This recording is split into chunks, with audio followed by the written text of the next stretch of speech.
राधे राधे भक्त प्रेमियों, स्वागत है सभी का हमारे इस नई वीडियो में। भक्त प्रेमियों, आज के प्रश्न उत्तर में बड़ा ही विचित्र घटना घटी है।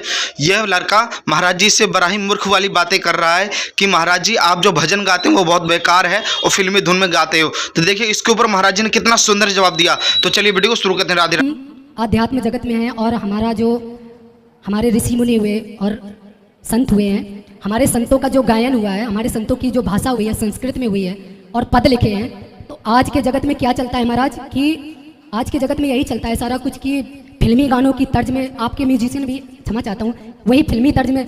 तो जो स्वामी हरदास जी महाराज पद गायन करते थे, मेघ राग गाते थे तो वर्षा होने लगती थी। तो हम लोग भी वही गायन सीख सकते हैं, सब कुछ कर सकते हैं। आज भी कथा में हम लोग शेरो शायरी करते हैं।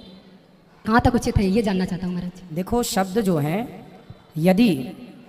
यदि कोई भी धुन, अब जैसे कोई भी आप गीत की धुन ले लो, यदि वह भगवान के लिए गाई जाए, कोई भी फिल्मी गाना ले लो, गीत ले लो, यदि वह भगवान के लिए गाया जाए, क्या है, भाव अलग होता है।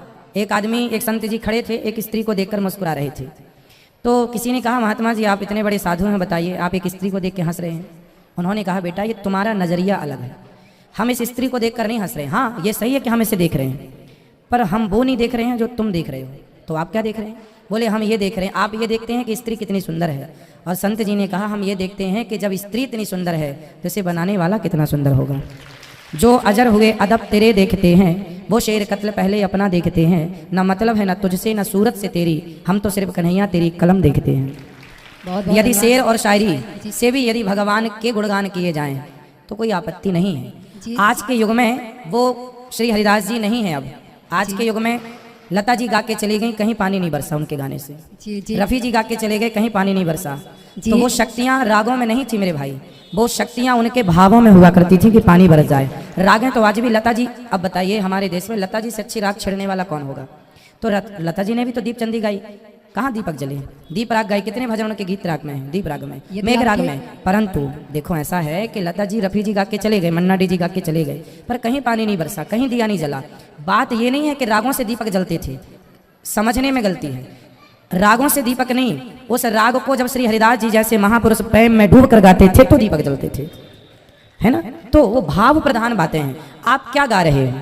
हाँ, यदि आप किस भाव से उस चीज को कहाँ ले जाना चाह रहे हैं। हाँ, अधिक उल्टा सीधा कोई गीत गाए, उल्टा सीधा कोई नाच गाना करे, वो सब गलत है। परंतु जो उचित है, हम कथा में अधिकांश आपने सुना होगा, देखा होगा, अधिकांश वही भजन गाते हैं जिस भजन का कोई सार होता है। बिना सार के हम भजन भी नहीं गाते, है ना। जिस भजन में कोई अर्थ हो वो भजन गाते हैं, व्यर्थ के भजन भी नहीं गाते। प्रभु जी हाँ, एक छोटा सा प्रश्न बोलो। हाँ, हम सब चाहते हैं कि हिंदू राष्ट्र हो हमारा भारत देश, क्योंकि एक भी हिंदू राष्ट्र नहीं है। तो जो मुगल थे उन्होंने हमको लूटा, बहुत अधिक लूटा। चित्तौड़गढ़ में जो रानियां जौहर कर गई, उनका सोना तक खिलजी ने लूट लिया। जली हुई रानियों का सोना लूट के, वैसे तो उनका सौंदर्य चाहते थे, खिलजी चाहता था, दुष्ट था ना, तो चाहता था, उनका शरीर चाहता था। जब वो जल करके मर गई तो उनका जो जला हुआ सोना था वो भी लूट कर ले गया। वो कितना था, 72 मन, वो भी सोना ले गया। यदि हम सारे लोग हिंदू राष्ट्र चाहते हैं तो हमें उस भाषा को भी मिटा देना चाहिए ना, बिल्कुल मिटा देना चाहिए, क्योंकि नहीं आनी चाहिए। हमारे संस्कृत भाषा और हिंदी भाषा इतनी प्रिय है, इतनी अच्छी है, इतनी शुद्ध है और इतनी मधुरता है उसमें, तो हम वो भाषा को क्यों सम्मिलित करें? तुर्की भाषा को, उर्दू भाषा को क्यों सम्मिलित करें? क्यों उसके भजन बनाए, क्यों उसका, बस इतना सा नहीं। तुर्की में भजन कहाँ बनते हैं? बिल्कुल बनते हैं महाराज जी, बहुत उर्दू भाषा में भजन है, उर्दू शब्द भी आते हैं, हम लोग ध्यान होंगे, पर हम तो नहीं गाते उर्दू के आप भजन। तो नहीं गाते हैं, पर बहुत सारे कथावाचक शेरो शायरी करते हैं, उर्दू के भजन गाते हैं। तो मैं कह रहा हूँ इसमें हमारे इसका धर्म का प्रचार थोड़ी नहीं होगा, वो तो मुगलों का प्रचार होगा। क्योंकि बेटा समझो, आपकी भावना अच्छी है, आपकी भावना अच्छी है, परंतु समझो भाषा उर्दू जो है, पहले ये देखो कि उर्दू का जन्म कहाँ से हुआ। आप बताओ उर्दू का जन्म कहाँ से हुआ? मुझे तो लग रहा है जब मुगल लोग लाए। समझो, पहले पूरी जानकारी हासिल करो बेटा। हिंदी से ही उर्दू का जन्म हुआ है जी। हिंदी के ही अल्फाज उर्दू में कहे जाते हैं कुछ शब्दों में। अब जैसे हम बोले जरा, जरा रुको, तो हिंदी हो गया, पर इसको बोलते जरा, उर्दू हो गया। जामे नीचे बिंदी आ गई, जरा, तो जरा बोलने का जरा, अब ये हिंदी हो गई, अब इसको उर्दू करना जरा, ये उर्दू हो गई। तो जरा जरा सी बातें बदल गई हैं, बाकी उर्दू हिंदी ही भाषा है। बाद में एक व्यक्ति ने कहा कि ये हमारी भाषा ठीक है, वहाँ से चली गई। भाषाओं का कसूर नहीं है, भाषाओं के पीछे ना पड़ा जाए। अपने आप को, ये जो आप बात कर रहे हैं ठीक है, हम भारतीय लोग वैसे भी अपनी हिंदी ही बोलते हैं, और पंजाबी पंजाबी बोलता है, गुजराती गुजराती बोलता है, सामान्य जो अपनी मातृभाषा वो बोलते हैं। हाँ, चाणक्य ने एक बात कही थी चाणक्य ने कही थी कि जब आपको समय मिल जाए तो अन्य भाषाओं का अध्ययन जरूर किया करिए। जी अन्य भाषाओं का देखो, यदि आपको 4 भाषाओं का ज्ञान है, यदि आपको 10 भाषाओं का ज्ञान है, तो ये आपके लिए अच्छा है या बुरा है? अच्छा ही है। हम ये कहते हैं कि अपने घर परिवार में तो हम राम राम कहें, जी अपनी मातृभाषा का प्रयोग करें, परंतु यदि हमें अपनी बात समझाना हो जाकर के तुर्की में भागवत सुनानी हो यदि अनिरुद्धाचार्य को, और वहाँ कोई हिंदी और संस्कृत ना समझ रहा हो और अपने संस्कारों को वहाँ भेजना हो, तब तो हमें उनकी भाषा सीख के उन्हें अपनी बात समझानी पड़ेगी कि नहीं?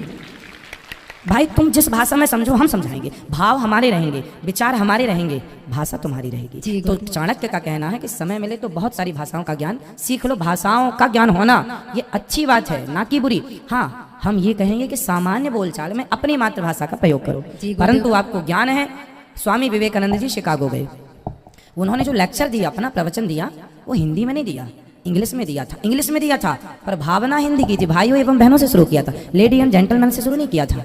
तो इंग्लिश में भी उन्होंने अपने हिंदी की भावना को रखा। यदि वो हिंदी में बोलते तो कोई ना समझता, समझो, समझ रहे हैं आप? इसलिए भाषा सब अच्छी है, कोई भाषा बुरी नहीं है। आप जिस भाषा में समझें वो भाषा सामने वाले को आनी चाहिए, और यदि आती है तो सामने वाला और योग्य है।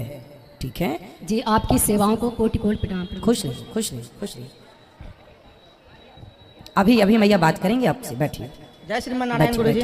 जी आपके श्री चरणों में कोटि कोटि प्रणाम।